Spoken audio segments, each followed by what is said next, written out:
Breaking news ఇస్తున్నాం. కొలంబియాలో భూకంపం బీభత్సం సృష్టించింది. ఈ భూకంపం తాటికి 132 మంది మరణిస్తే 570 మందికి చాలా తీవ్రంగా గాయాలయ్యాయి. ఆసుపత్రికి తరలించారు. అయితే మృతుల సంఖ్య మరింతగా పెరిగే అవకాశం కూడా కనబడుతోంది. ఒకసారిగా రిక్టార్ స్కేలుపై 7.4 తీవ్రతతో ఈ భూకంపం నమోదైంది. 1600కు పైగా భవనాలు పూర్తిగా ధ్వంసమైపోయాయి. ఇళ్లన్నీ నేల కూలిపోయాయి. ఇక చిత్రాల కింద చిక్కుపోయినటువంటి వందలాది మంది కోసం రెస్క్యూ ఆపరేషన్ కొనసాగుతోంది. శాన్ జోస్ డెల్ పమార్ ఈ ప్రాంతంలోనే ఇప్పుడు భూకంప కేంద్రాన్ని గుర్తించారు. దాదాపుగా 107 కిలోమీటర్ల లోతులో ఈ భూకంపం సంభవించినట్టుగా అధికారులు గుర్తించారు. ఇక భూకంపంతో కొలంబియాలో భయానక పరిస్థితులు నెలకొన్న విజువల్స్ మనం చూడవచ్చు. భవనాలన్నీ కుప్పకూలిపోతున్న ఆ దృశ్యాలు మనం చూస్తున్నాం. బీటలు వారుతూ ఉన్నాయి, కుప్పకూలిపోతూ ఉన్నాయి. సో సడన్ గా తెల్లవారుజామున అక్కడి కాలమానం ప్రకారంగా కొలంబియా టైమింగ్ ప్రకారంగా తెల్లవారుజామున 7:34 సమయంలో ఈ భూమి ఒక్కసారిగా వణికింది.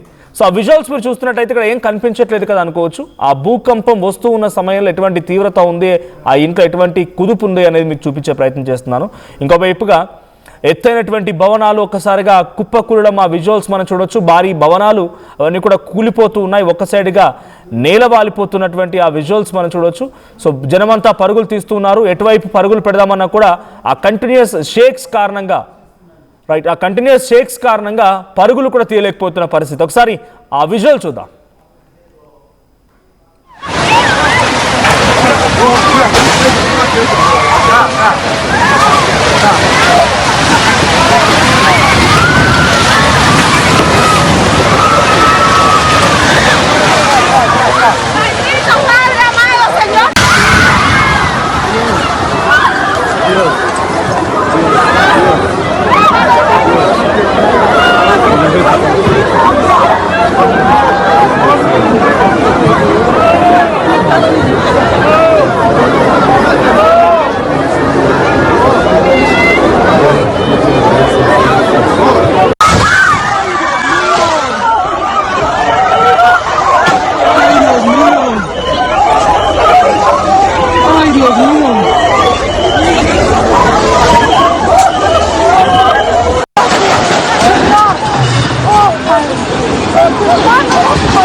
Uy, cómo horrible.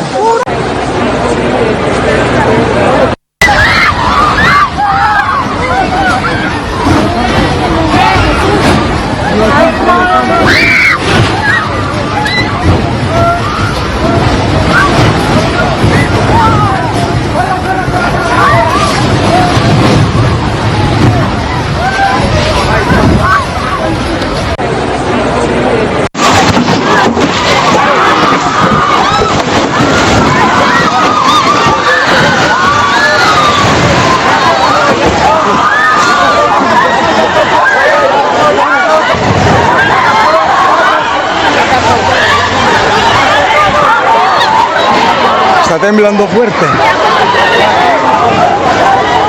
Miren.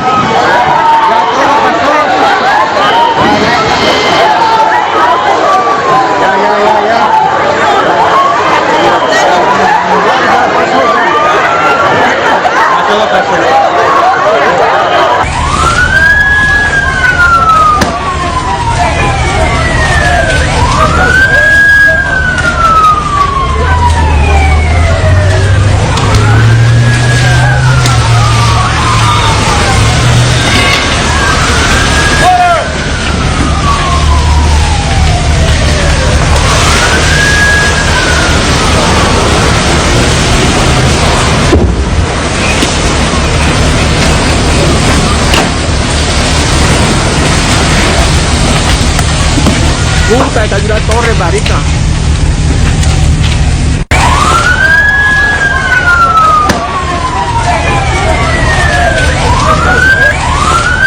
Right, ఇక్కడ విజువల్స్ మనం చూడొచ్చు. ఒక ఎత్తైనటువంటి బిల్డింగ్ అది.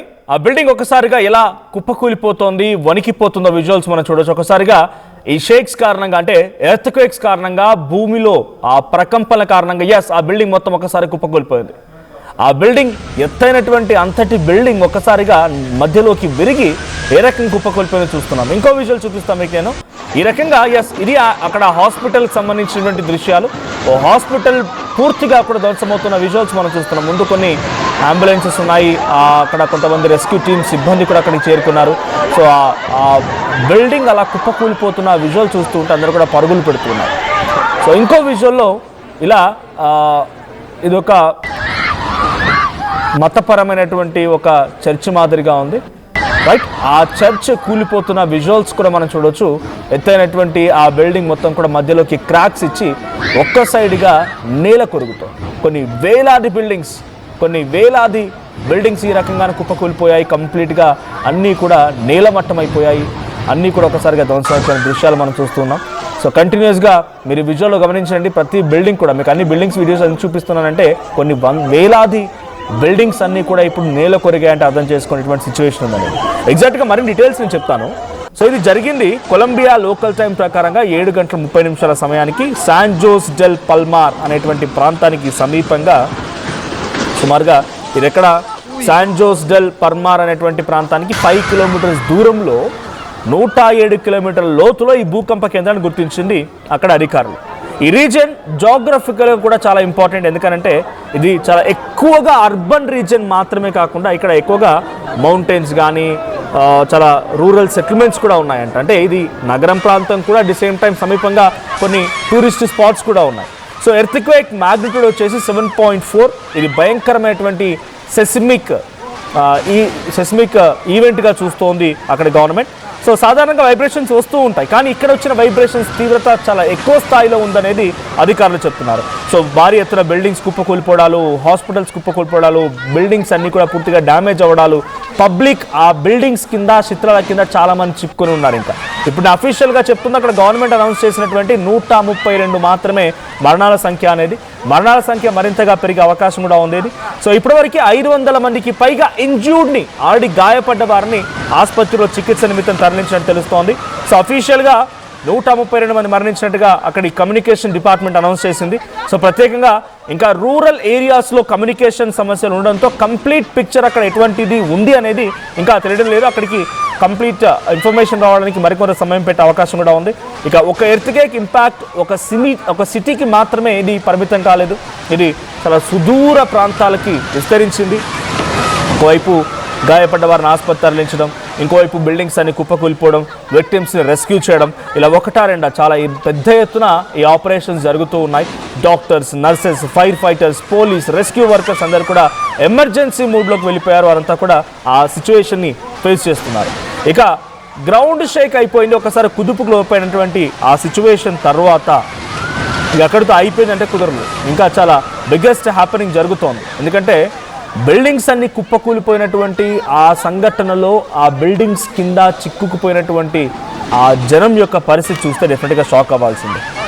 సో కొలంబియాలో ఇప్పుడు దారుణమైనటువంటి పరిస్థితి నెలకొంది. లోకల్ రెసిడెంట్స్ కూడా, అంటే అక్కడ చుట్టుపక్కల పరిసర ప్రాంతాలటువంటి జనం కూడా రెస్క్యూ ఆపరేషన్లో పార్టిసిపేట్ చేస్తున్నారు. 1 గంట 5 అరగంట క్రితం వరకు తమ ఎదుటగా మంచి లైవ్లీగా ఉన్నటువంటి ఆ జనం సడన్గా చిత్రాల కింద చిక్కుకుపోవడం, తమ తోటి ఉద్యోగస్తులు, తమ తోటి కుటుంబీకులు వారంతా కూడా అలా చిక్కుకుపోయి వారంతా కూడా శిథిలావస్థలో శిథిలాల కింద పడిపోయి ఒక ప్రాణాలు వదిలినటువంటి సిచ్యువేషన్, గాయాల పాలైనటువంటి సిచ్యువేషన్ చూస్తూ ఉంటే చాలా పెద్ద ఎత్తున సిచ్యువేషన్ కొంత ఎక్స్ట్రీమ్గా కనబడుతోంది.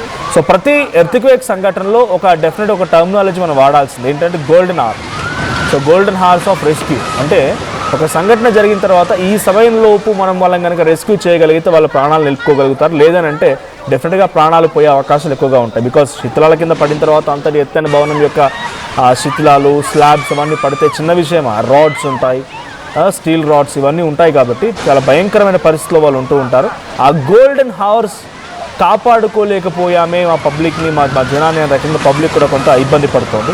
సో ఇక్కడ 107 కిలోమీటర్ దగ్గర ఇది నమోదైనప్పటికీ కొంచెం అంటే సాధారణంగా 10 కిలోమీటర్లు 5 కిలోమీటర్ దగ్గర నమోదవుతూ ఉంటాయి. జపాన్లో ఇటువంటి పరిస్థితి ఉంటుంది. కానీ ఇక్కడ 107 కిలోమీటర్ దగ్గర నమోదైన 7.4 తీవ్రతతో ఇక్కడ ఆ స్థాయిలో రెక్టార్ స్కేల్ పై నమోదైనా కూడా ఇంతటి షేక్స్ రావడానికి ప్రధానమైన కారణం అది కొండల్లాంటి ప్రాంతం. కొండలు, హిల్ ఏరియాస్ ఎక్కువగా ఉంటాయి, మౌంటైన్ రీజియన్స్ ఎక్కువగా ఉంటాయి. ఈ ప్రాంతాల్లో చిన్న టెక్టానిక్ ప్లేట్స్ అటు ఇటుగా కుదుపుకు లోనైనా, అంటే భూమి పొరల్లో మధ్య మార్పులు జరిగినా కూడా చాలా తీవ్రమైన ప్రభావం ఉంటుందనేది సెస్మాలజీ అధికారులు చెప్తున్నమాట. ఇక కొలంబియా క్యాపిటల్ బొగోటా క్యాపిటల్ కూడా ఇప్పుడు ఎర్త్క్వేక్ని ఎదుర్కొంది. ఈ బొగోటా క్యాపిటల్ కూడా కొంత తీవ్రమైనటువంటి పరిస్థితి నెలకొంది. సో బిల్డింగ్స్ నుంచి అందరూ కూడా బయటికి వచ్చారు, పరుగులు తీశారు. ఇంకా చాలా నగరాలు, కొలంబియా క్యాపిటల్ బొగోటా నుంచి కూడా ఈ సిచ్యువేషన్ మనం విజువల్ చూడొచ్చు.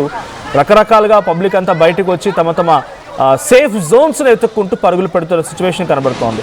ఇక ఎక్వడార్ అండ్ పనామాలో కూడా ఈ షేక్స్ అంటే భూమి కుదుపుకు లోనైనట్టు తెలుస్తోంది.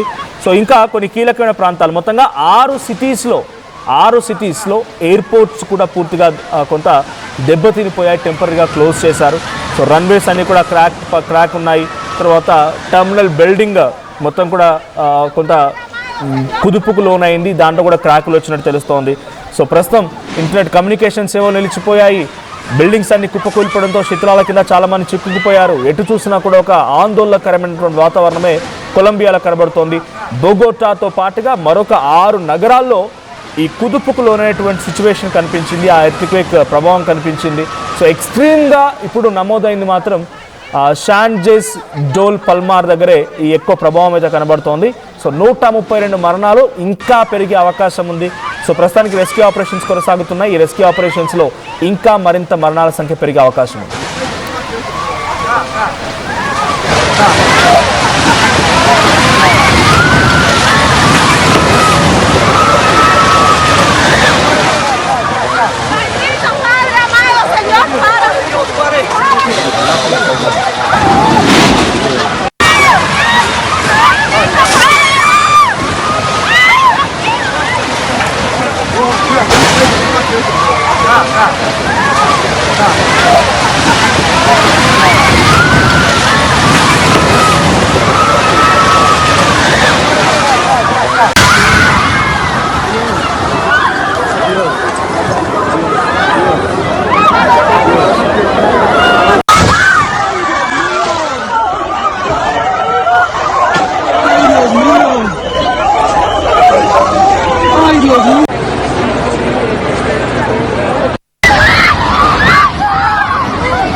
Puta, cayó la torre, marica.